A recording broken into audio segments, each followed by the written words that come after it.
ایک منگول سردار عیسائی ہو گیا اور اس نے ایک بہت بڑا اجتماع کیا. ابن حجر لکھتے ہیں کہ اس عیسائی بدبخت نے دریدہ دہنی کرتے ہوئے لوگوں کے اندر ہمارے پیغمبر صلی اللہ علیہ وسلم کی توہین کی. تو اس بڑے اجتماع کے اندر ایک بھی مسلمان نہیں تھا. تو جب اس نے حضور کے خلاف بھونکا تو پاس ہی بندھا ہوا ایک کتا جوش میں آ گیا اور وہ زور زور سے بھونکنے لگا. سب نے اسے کہا کہ تم مسلمانوں کے نبی کے خلاف بولا ہے اس لیے یہ کتا بھونک رہا ہے. تو اس نے کہا کہ نہیں یہ ویسے بڑا غیرت مند ہے, میں نے ہاتھ سے اشارہ کیا تو یہ سمجھا کہ مجھے مارنے لگا, اس وجہ سے غیرت میں آیا. تو اس نے دوبارہ پھر حضور علیہ السلام کو سب و شتم کرنا شروع کیا, میرے آقا کو گالیاں دینے لگے.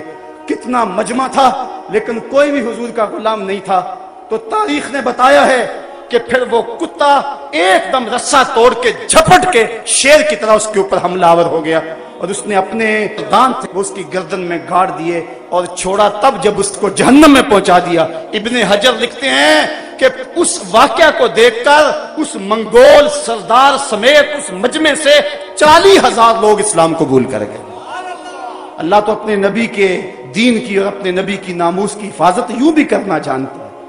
کاش ہم اس کتے کا دانت ہی بن جاتے, اس کے پنجے کا ناخن ہی بن جاتے جو گستاخ رسول کو چیر کے رکھ دیتا ہے. تو وہ اپنے نبی کی ناموس کی حفاظت جانتا ہے. ابو لہب اگر بولے تو تبت یدا ابی لہب کا تازیانہ برستا ہے. وہ اپنے محبوب کی حفاظت کرنا جانتا ہے. لیکن یہ سعادت ہے جس کو نصیب ہو جائے. تو کاش کہ ہمارے حکمران اس حوالے سے جو ہے وہ کچھ کام کرتے. لیکن بدبخت یہ ہے کہ OIC بھی ایک مردہ گھوڑا بن گئی. اس وقت پوری دنیا پہ سکوت مرگ طاری ہے. مجھے غالب کہاں یاد آ گیا, کہتا ہے ہوا مخالف ہو شب تارو بہر طوفان خیز گسستہ لنگر کشتی و ناخدا خفتست. ہوا مخالف ہے, رات تاریک ہے, سمندر میں طوفان بپا ہے, کشتی کا لنگر بھی ہاتھ سے چھوٹ چکا ہے. لیکن افسوس تو یہ ہے کہ کشتی بان بھی سو چکا ہے. اب میری کشتی کو خدا ہی بچا. کسی نے ابن عمر سے پوچھا کہ فلاں جگہ کے اندر ایک شخص نے گستاخی رسول کی ہے, آپ بتائیں اس کے بارے میں فتویٰ کیا ہے. تو ابن عمر غصے میں آ گئے, کہا فتویٰ پوچھنے آگے ہو پہلے اسے قتل کیوں نہیں کیا. اور یہ بات ہمارا موقف دو ٹوک اور واضح ہے کہ گستاخ رسول واجب القتل ہے اور اس کو بطور حد قتل کیا جائے گا, بطور تعزیر قتل نہیں کیا جائے گا. اور اگر وہ معافی مانگے بھی تو چونکہ بطور حد قتل کیا جائے گا اس کی معافی قابل قبول نہیں ہوگی. آج یہ بھی فلسفہ لوگ تلاش رہے ہیں کہ حضور نے اپنے دشمنوں کو معاف کیا ہے. اپنے بیٹے کے قاتل کو کرنا معاف تیری جوان مردی کا پتہ چلے, کرنا سنت ادا. اپنے گستاخ کو معاف کرنا, دشمن کو معاف کرنا اور بات ہے, لیکن محبوب کے دشمن کو معاف کرنا اور بات ہے. دوسرے لفظوں میں یوں سمجھ لو, اپنے دشمن کو معاف کرنا جوان مردی ہے اور محبوب کے دشمن کو معاف کر دینا بے غیرتی ہوا کرتی ہے. اس لیے 1400 سالہ امت کی تاریخ میں کبھی ایسا نہیں ہوا کہ کسی مومن نے گستاخ رسول کو معاف کیا ہو. یہ دو ٹوک اور واضح ہمارا یہ موقف ہے کہ حضور کا گستاخ واجب القتل ہی ہے اور اس کا سر ہی اڑایا جائے گا. بلکہ فتاوی عالمگیریہ میں 500 علماء ہند نے فتویٰ دیا, کسیرا گفت کہ جامع پیغمبر ریمناک بود. کسی نے اگر کہا کہ حضور جو لباس پہنتے تھے وہ میلا کچیلا ہوتا ہے, وہ میلا کچیلا ہوتا تھا, 500 علماء نے فتویٰ دیا اس کی گردن اڑا دو جو حضور کے لباس کو بھی میلا کہے. یہ تو وہ نازک بارگاہ ہے, لے سانس بھی آہستہ کے دربار نبی ہے. یہاں تو سانسوں کا شور بھی بے ادبی کہلاتا ہے. یہاں تو جنید و بایزید آتے ہیں, وہ بھی سانسوں کو روک کے آتے ہیں. تو یہ ایک اہم کام ہے اور فوری حل ہے. گستاخان رسول کے سینے میں یہ ڈر رہنا چاہیے. جوش میں آ جایا کرتی تھی غیرت, لیکن افسوس آج اس کشتی کو ہے خوف تلاطم صدحیف منہ موڑ دیے تھے جس نے بڑھتے ہوئے طوفانوں کے. آج پوری دنیا پہ کٹ رہے ہیں ہم, لٹ رہے ہیں ہم, خانمہ برباد ہیں. ہمارا قافلہ آج بے یوسف ہے. صاحبو زندگی کٹ رہی ہے, آؤ میں اور آپ اپنے آقا سے عہد کریں. میرے دامن میں سسکیوں کے سوا کچھ نہیں ہے, میں تو روتا ہوں. آج تو لوگ میرے رونے کا مذاق بھی اڑاتے ہیں, لیکن کیا کروں جب میرا سینہ زخمی ہو, جب میرا دل پھٹ رہا ہو, جب امت مسلمہ زخموں میں مبتلا ہو, جب کابل سے کندھار تک, جب قلعہ جنگی سے دشت لیلا تک, جب تورا بورا سے تقریر تک, جب موصل سے بغداد تک میں جدھر نظر اٹھاؤں मुझे लाशें ही लाशें पड़े हुए नजर आए तो मैं फिर क्या करूं? मेरे हाथ में कुछ ऐसी चीज भी ना हो कि मैं जालिम की गर्दन तोड़ सकूं, मेरी हुकूमतें भी बेगैरत हों और मेरे जो है वो हुकूमत के काल पर्दाज भी मंतके तलाश रहे हों। जब बुज़दिली को इत्दाल पसंदी कहा जा रहा हो, जब बेगैरती को रोशन ख्याली के नाम दिए जा रहे हों, जब जहाद तो दब जाने को कंप्रोमाइज कहा जा रहा हो, जब बदी से मुफाहमत कर ली गई हो और जब हम जमीनी हकायक की बात करते करते अपने नबी की तौहीन को भी बर्दाश्त करने के लिए तैयार ज़हन कर रहे हो, तो उस दौर के अंदर बताओ मेरे पल्ले क्या है? मैं क्या करूं? मेरे दामन में और क्या है? मैं रोऊंगा, मैं दिन को भी रोऊंगा, मैं रात को भी रोऊंगा, मैं झोली फैला के गुंबद खजरा के मकीन से फरियाद करूंगा कि तुझसे फरियाद है ए गुंबद खजरा वाले, काबे वालों को सताते हैं कलीसा वाले। मुझे एक साहब कह रहे थे जनाब आओ उम्रे को चलें। मैंने कहा 6 साल कबल गया था, अब मुझे हौसला नहीं पड़ रहा, मैं कौन सा मुंह लेके आका के सामने जाऊंगा, मैं कौन सा जो है वो मुंह लेकर हुजूर को दिखाऊंगा? आका तेरे दुश्मन तो दंदना रहे हैं, तेरी हुर्मत पे हमला करने वाले तो दंदना रहे हैं, मैं क्या करूंगा, मैं कैसे जाऊंगा? साहिबो जिंदगी कट रही है, मैं और आप मौत के लम्हा लम्हा करीब हो रहे हैं, मौत तो आ ही जाएगी, बेहतर नहीं है कि कूचा मोहम्मद में आए, मौत तो आनी है, मुझे मत डराओ। लोग कहते थे ये खौफनाक दौर है, बम फट जाएगा, कोई कुछ कह रहा था, कोई कुछ कह रहा था, मैंने कहा मैं तो ढूंढ रहा हूं मौत को, मौत को कहीं ढूंढ के लाओ, मैं तो लम्हा लम्हा मौत के पीछे भाग रहा हूं, लेकिन जब तक मौत नहीं आनी उतनी देर तक तो मैं मुंतज़िर रहूंगा। क्या अब भी कोई जीने का जवाब बाकी रह गया है?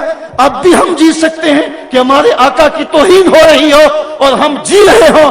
एक एक सांस दुखन बन गया है, एक एक सांस नेज़े की अनी है जो कलेजे को चीर रही है, जख्म ही जख्म है, ताहद्दे नजर शोले ही शोले चमन में नजर आ रहे हैं। उम्मत लुट रही है, कट रही है, पिट रही है। ए खासा ए खासान रुसल वक्त दुआ है, मैं यही अर्ज करूंगा हुजूर हमसे रूठ ना जाइए, हमने गलतियां की, हमने ज्यादतियां की, हमने आपकी सुन्नत से मुंह मोड़ा, हमने दुश्मनों की सी शक्लें बनाई, हमने जो आपकी सुन्नत को कटाकर नालियों में बहाया, हमने अपने सरों की मांगे यहूद के लोग जो मर्जी करते रहे, हुजूर की अजमतों को हटा सकते, चांद की तरफ मुंह करके थूकने से उसकी नूरी किरणों को मैला तो नहीं किया जा सकता। वो हिरा का चांद, वो अरब की रोशनी, वो आमना का राज दुलारा जिसके सर पे वाराफाना लका जिक्र का ताज मेरे रब ने रखा है, उसकी अजमतों को कौन घटा सकता है? ये हमारा इम्तिहान है, ये हमारी आजमाइश है कि हम इस सिलसिले के अंदर क्या करते हैं और इस सिलसिले के अंदर अपना किरदार क्या पेश करते हैं। मेरे आका करीम ने जब भी अपने गुस्ताख के लिए किसी शख्स को पुकारा, हमें तारीख बताती है कि उसने लब्बई कहते हुए अर्ज की हुजूर मैं एक लम्हे की ताखीर के बगैर हाजिर हूँ। हमें तारीख बताती है कि एक बदबख्त खालिद अल हजली मक्के में बैठकर हुजूर की तौहीन करता था। एक दिन हुजूर ने इब्ने अनीस से कहा, इब्ने अनीस मेरी बात सुनो, तो उन्होंने जवाबन कहा रूही ले रूहे का फिदाउन मुरनी बिमा तशा, हुजूर मेरी रूह आपकी रूह पे कुर्बान हो, आप हुक्म तो करें मैं पूरा करूंगा। तो आका करीम ने फरमाया कि मेरा हुक्म यह है कि खालिद हजली का मुझे सर ला के दो। तो फिर उन्होंने ये नहीं कहा कि मैं अकेला हूं, मैं तन्हा हूं। वहीं से उठे और मक्के का सफर शुरू किया और 18 दिन के बाद वापस भी आ गए और उसका सर हुजूर के कदमों में डाल दिया। तो जब आका करीम अलैहिस्सलाम ने इसको देखा तो आका करीम ने उसे मुबारक दी और अपना असा अता फरमाया और फरमाया कि ये तेरे और मेरे दरमियान हशर के दिन निशानी होगी। और फिर हजरत इब्ने उनीस रज़ी अल्लाह ताला अन्हु जब फौत होने लगे, आपने अपने अहले खाना को वसीयत की जब मैं मरूं तो ये मेरा असा जो है जो हुजूर ने मुझे अता किया मेरे कफन में लपेट देना, ताकि कल क़यामत के दिन मैं असा लेकर हुजूर के सामने जाऊं। और आका ने कहा था कि ये मेरे और तेरे दरमियान हशर के दिन निशानी होगी। मैं जब ये लफ्ज पढ़े तो मेरी रूह कांपने लगी, मेरा दिल फटने लगा और अजीब कैफियत मेरे ऊपर तारी हो गई। मैंने कहा इब्ने अनीस तेरे पास तो निशानी मौजूद है, हुजूर ने असा दिया और हशर में कोई निशानी पेश कर देगा। अगर हुजूर ने हमसे कोई निशानी मांगी तो क्या निशानी हमारे पास होगी? हुजूर ने कहा कि तुमने मेरे गुस्ताखों के लिए क्या किया?